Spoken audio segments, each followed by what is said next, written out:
and welcome back to a new video. My name is Anna and I'm your host up here. In today's video, we want to talk about 10 things that I wish I knew earlier before coming out an au pair, before moving to America, and also while having my au pair years. This is based on my personal experience and also experience from other au pairs. I ask in my stories on Instagram what you guys wish you would have known earlier. So this is kind of like an informative video about things that might help you if you're like applying to be an au pair, or if you're like already here in the States or wherever you were at as an au pair. And I hope this video will help you. I'm wearing a hat today because I totally messed up my hair. If you want to know what's happening, check out my Instagram. I uploaded a reel about that, so I hope I can fix it until then. But yeah, so until then, this stays on. If you haven't done it, make sure to subscribe my channel. And oh my god, I hit 180 subscribers.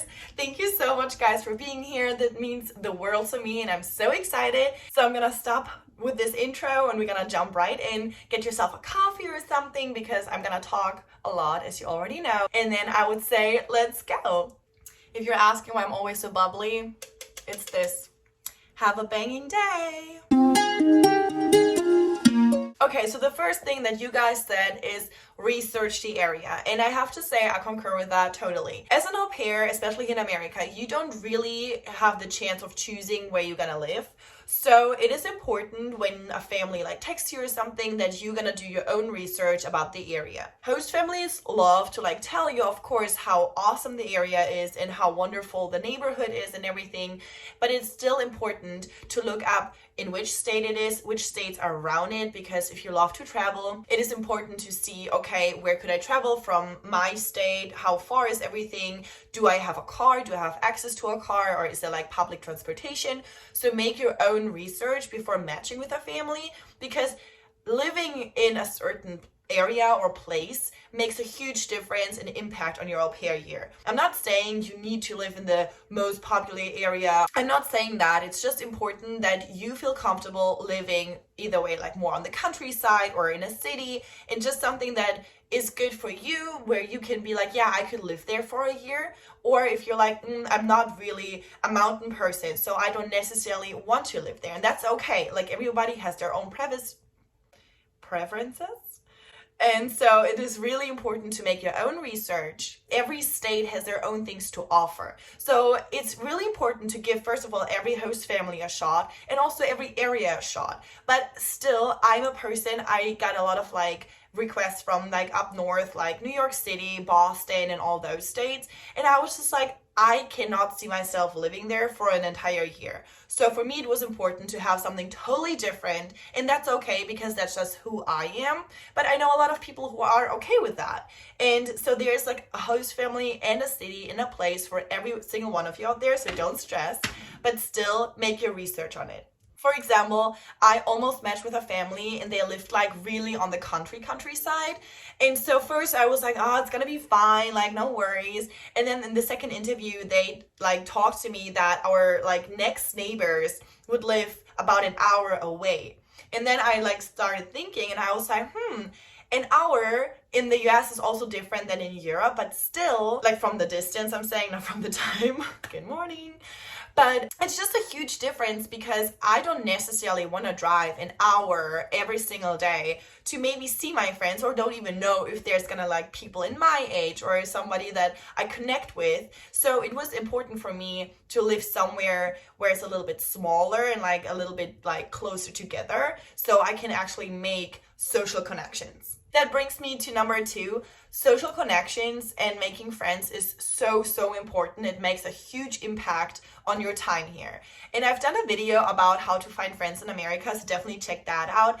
But it is hard. In the beginning, you come here, and sometimes I feel like people don't necessarily talk about this in an honest way, but the first time sucks. I don't want to scare you or something, but it's just really like you move from your comfort zone into someone else's home. There are different rules. There's a different culture. There's a different language. And I had really struggles in the beginning of like adapting to that.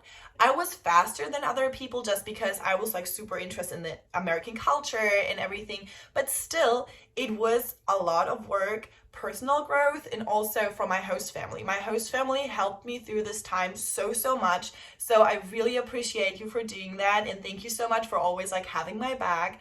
But it was hard in the beginning, and it's for everybody because, as I said, you're like moving into someone else's house and you just feel like, oh, can I do this? Can I do that? Is it allowed to eat this out of the fridge? And you ask like all those questions and you're stressing out about different things. And then, of course, everybody wants to have friends because we want to be connected to other people our age. But then it's like, oh my God, like, how do I do this? And then I felt guilty if I didn't do something on my days off. But I was also like, I don't have friends. I don't know what to do. And that stressed me out. So don't stress out. Take a deep breath. Everything is gonna be fine. Making friends is really not that hard. You first of all, watch my videos to get all the informations, but also everything will come together. Just make sure to like open up and put yourself out there, because if you don't put yourself out there, nobody will come and knock on your door and it's like, hey, do you want to be my friend? This is not how it works in the real world. Sadly, it's gonna be fine. You will find your friends, you will find your group. There's always your LCC that you can reach out to in like the cluster meetings with other au pairs. And also, if you're like in a college city or something, there are girls in the same situation because they moved away from their home state to go to college in your city, and they need friends as well. So definitely be open-minded, put yourself out there, and just put a smile on and be a nice human being, and you will find friends and everything is gonna work out. But make sure to remember, the beginning is a really hard time for the host family, for you, for the kids. So don't stress out. Open communication helps a lot here to just express your feelings and tell your host family, hey, I'm really upset right now, or I'm hurt, I'm homesick. Everything is normal, but you have to communicate this so you can find a resolution for that problem. Number 3, feeling homesick and sad, especially in the beginning, is normal as well. You probably only know your life of being at home, having your parents around you, and they help you with everything, and they're just like being supportive. And you just know that kind of feeling. And then you move out of there, and all of a sudden you're on your own, and you have to try to figure all that stuff out. So feeling homesick, especially in the beginning, and want to like talk to your family every single day and your friends every single day, and then you have FOMO, like you're just like, oh my God, like I know all of my friends are going, for example, to Oktoberfest, and I'm not gonna be there, so I'm missing out, and then I'm gonna lose my friends, and what I'm gonna do when I'm back home. Like all those questions make you feel crazy, and you kind of feel guilty and sad, and you just like spiral on this thing. So just as I said earlier, take a deep breath. Everything is gonna turn out the way it should be. Everything happens for a reason in that life. It is important to let you feel those emotions. Like if you're upset, if you're homesick, sit down, maybe talk to yourself, write it down in a journal, talk to your host family, and just be like, I feel really homesick today because of this and that. Like, I don't know, maybe it's a birthday from your mom, or your dog died, or like something else is going on. Communicate this, and everything is gonna turn out just fine if you're open and honest with your feelings. Feel those emotions, but also remind yourself that everybody has stuff going on in their life.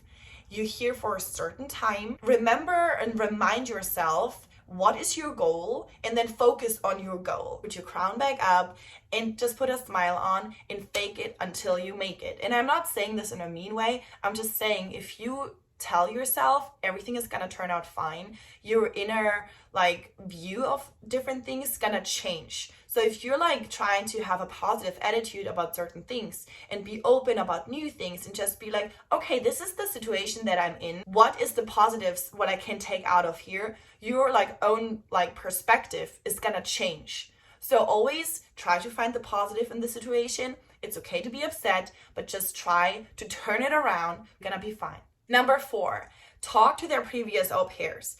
I've done that and it helped me a lot. They only had one au pair before me, but talking to her was really helpful to me to just confirm what my host family told me. Of course, your host family is not gonna tell you like those like little things, what they do or don't, and you just like you buy everything in the beginning, you just like soak everything in and be like, yes, it's gonna be amazing.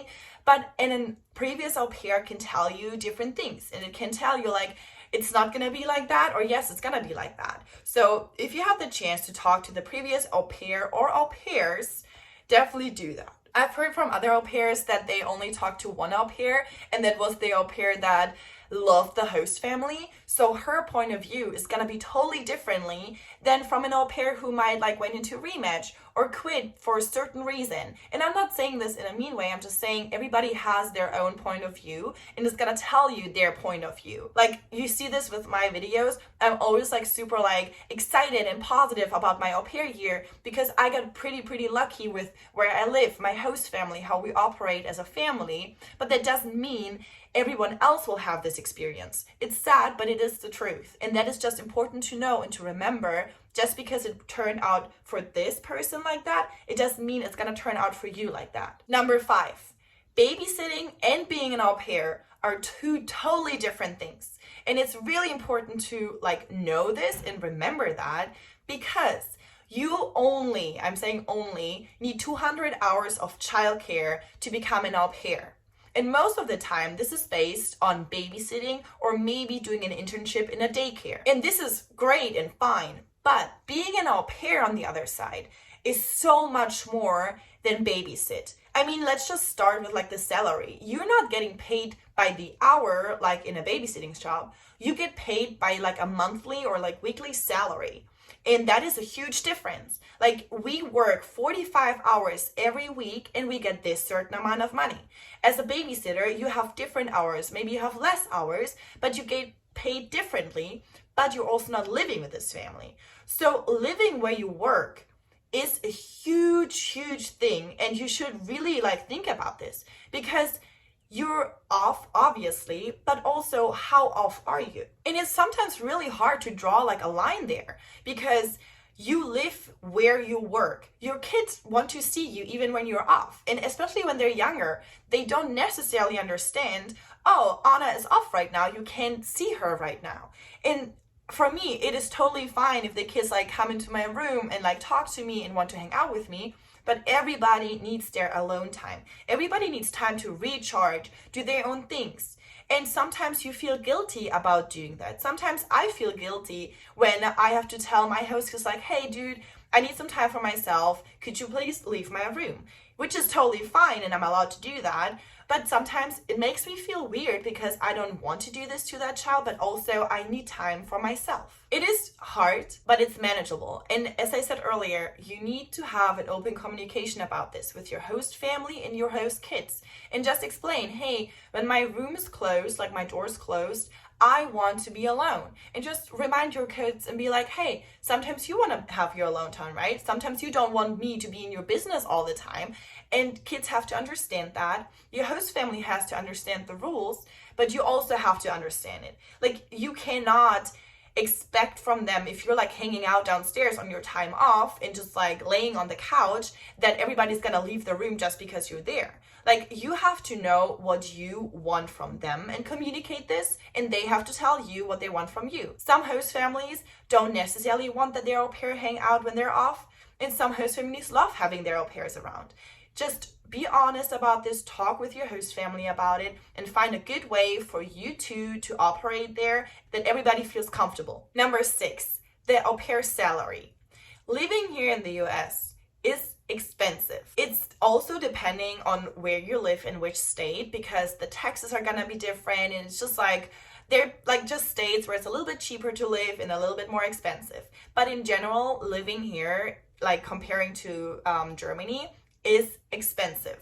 Grocery shopping here is shockingly expensive. Every time when I go to Trader Joe's and like buy groceries, I'm like leaving that store with like a $300 bill, where I'm like, this like is for like a week or like even less. The thing is, your host family pays for a lot of things. And sometimes I think we au pairs have to remember that your host family provides a lot. Like, you don't have to pay rent, you don't have to pay for electricity, you don't have to pay for water. Most of the time, you don't have to pay for groceries because you like live and eat with your host family. And all those expenses are paid by your host family. My host family is so generous and also like pays for car insurance and like doctor's appointments and all of that stuff. But that's not the norm. So make sure to like learn how to manage your money. You have to put money aside for your taxes, because In April, you have to pay for your taxes. And it's important to start saving that kind of money, to have this like right from the beginning, like maybe open up a bank saving account from your bank and always put like money aside. And also, if you want to travel, you have to put money aside. In my first year, I didn't save a single cent. Everything what I earned, I spent on clothes, I spent on going out, I spent it on like eating out, and I've done all of that stuff. And looking back, okay, I wouldn't do it differently because I knew I wanted to extend, but I should have done it. You know what I mean? Like I should have like saved more money to be able to travel, to be able to do something else, to do like fun activities, because you will remember fun activities more than just going out all the time. And I'm not saying that going out is like wrong or like not good. Of course it's fun, but you're not going to remember the hundredth time you went at the same club and the night is going to end the same way, but you will remember the sunset that you saw on the beach, the bonfire you had at the beach, the concert you had at the beach. Just try to like figure out what is really necessary to spend your money on and which is something that you can be like, okay, I don't necessarily need it.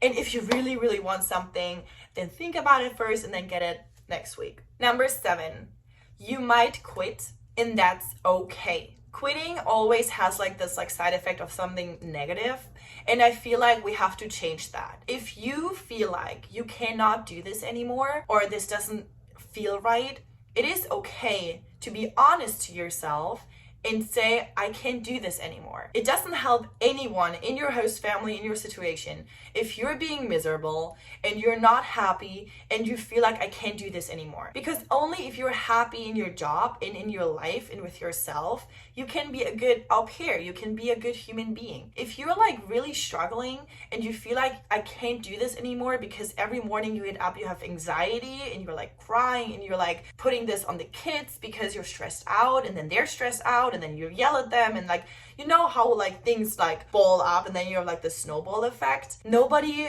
is happy then and nobody is helped with this situation. So if you feel like this is not the situation that makes you happy, the host family that makes you happy, or even as a host family with the au pair and you feel like this doesn't work out, it is okay to quit. Talk about it first, obviously with your host family or with your au pair, and say where your head is at and like about like what you're feeling and why you feel this, express your feelings. But it is okay to quit and go into a rematch or to go home, because you were so brave to even go on that airplane, to go on that journey, to pack all of your things and leave your hometown, leave your family and all of that stuff that keeps you like safe. It is so brave and you can be so proud of yourself. But it's also okay to figure out, okay, this isn't from me. And I always told myself that, Anna, the worst thing that could happen is that you figure out this is not what I want to do, and then I go home and do something else. So don't be afraid of being honest to yourself and stay up for yourself and be like honest and say, no, this is not what I want to do. And then be proud of you. Be proud of going that step that other people don't go. Number 8, what I just said, being proud of yourself is something really, really important. As I said earlier, nothing is perfect and it's gonna be really, really hard, but be always proud of yourself that you went this step more than other people ever did, and that you were brave enough to actually do that. And I'm saying this over and over again, but being proud of yourself changes a lot in your life and changes your perspective on who you are as a person. You're gonna respect yourself, you're gonna respect your own decisions, and other people will see that in you and respect you as well. I mean, don't forget, most of the time, you can be an au pair when you're 18. Being 18, when I look back, I was a baby. I didn't even know what's going on, but I felt like I was an adult. And even when I moved here, I was 21. And looking back 3 years later, I was like, oh my God, the decision that I made, where my head was at, I was not there yet. And that's okay to say this to yourself, and it's okay to see that personal growth, because this is what's all about. Personal growth, like moving on, coming out of your comfort zone and like growing up. And the fact that I grew up here in a different state and become the best version of myself, I am so proud of myself that I've like went this way and that I did this, and it was hard and there were a lot of tears and a lot of like laughs and like all that stuff. And I am so proud of myself for where I'm at right now. And you should be proud of yourself as well, because I am proud of you. And just never give up, and you can do this, and you're gonna be a rock star, and it's gonna turn out awesome. So never forget to be proud of yourself. Number 9, Not every single day is gonna be full of unicorns and love and like pink and everything. Life is hard, and life will like throw curveballs at you, and you're just like, okay, I don't know what to do, and I'm struggling. And then you have your period, or your boyfriend broke up with you, or you broke up with your boyfriend, or whatever it's gonna be. Life comes in your way. But also, don't forget that your host parents are just people too, and they go through the same thing as you. They have bad days and they have good days, and it's gonna be hard because you're gonna live together and you're gonna like end on some things, and then your host mom maybe didn't sleep because of the baby, and then she's stressing out and she's giving you not a bad attitude, but maybe she's not as bubbly as normal, and then you feel like you did something. So always communicate. One thing I love about my host mom, she never leaves me in the dark. When something bothers her, what I did, she comes to me and says, hey Anna, I didn't really like this. How can we make it better? How can we improve this? And she always explains herself. When she doesn't come to me and I feel like something is off, I always ask her like, hey, is everything okay? Is there anything I can do for you? And this is really important to know as host parents and au pairs. We're all human beings. We all have feelings and emotions and things going on besides our job, but also we live together, so it's our job to inform each other and be like, hey, I really did not like the way you did this and that. Maybe you can try this the next time. Or, hey, I'm feeling really not good today. And then you can respond like, is there anything I can do to help you make feel better? It's all about open communication. Number 10, you don't necessarily need to check all the boxes on your bucket list. I had never a bucket list just because I never had like this plan of like, I want to go to Canada and I want to do this and that. I know that a lot of au pairs do have those bucket lists, and there's nothing wrong with that. I'm not saying that, but just a reminder for you guys, you don't need to check every single box. Just try to enjoy your month. 12 months are not that long. And if you're like living from this bucket list, from checkpoint to checkpoint, and be like, oh my God, I need to do this and I need to do that, you might not see other things coming or other opportunities where you're like, ooh, this could be fun too. So just be like, open-minded, have your like in the background of your head, be like, oh yeah, I really want to do this. How can I like combine this like in my travel month, or going somewhere with your host family, you're like, oh, I really want to do this and that. There's nothing wrong with that, but just be open-minded, keep your eyes wide open for every opportunity and enjoy your life. Because as I said, 12 months are not long and time is gonna go fly so fast, and you're just gonna be like on the like airplane back home, you're like, wait, where's all the time? So take every single day as a gift, and every single day is a new day. You have new opportunities. There's a new chance of making the best day of your life. So just be really, really open and be really like welcoming to everything what's coming towards you, and just enjoy your time here, because you will never, ever live this freely and without that much responsibility, because the world out there is waiting for you and it's gonna be hard. And I have to say, I am a little bit afraid because I lived in this kind of bubble for the past 3 years of like somebody's taking like care of me, and I have my host family around me, and if I need anything, I always know I can talk to my host family about it. And now, during the end of my 3 years, I have to go into the real world and do all the real world stuff. And I know that sounds maybe weird, especially if you're not an au pair and you're not really understanding what I mean right now, but I am a little bit scared of the real world. So if you're like a former au pair and you went through all of that, maybe you could help me of being like a little bit more prepared for the real world, and then I can help you with that when I've done it, because I have to say I'm like peeing my pants. I'm a little bit scared. I know it's gonna be fine because I mean I've done that once of like changing everything and like moving to a different life, but still I'm like, again, seriously? But yeah, so if you like went through all of that and you could help me a little bit, write me a comment or text me on my Instagram, I would really appreciate your help.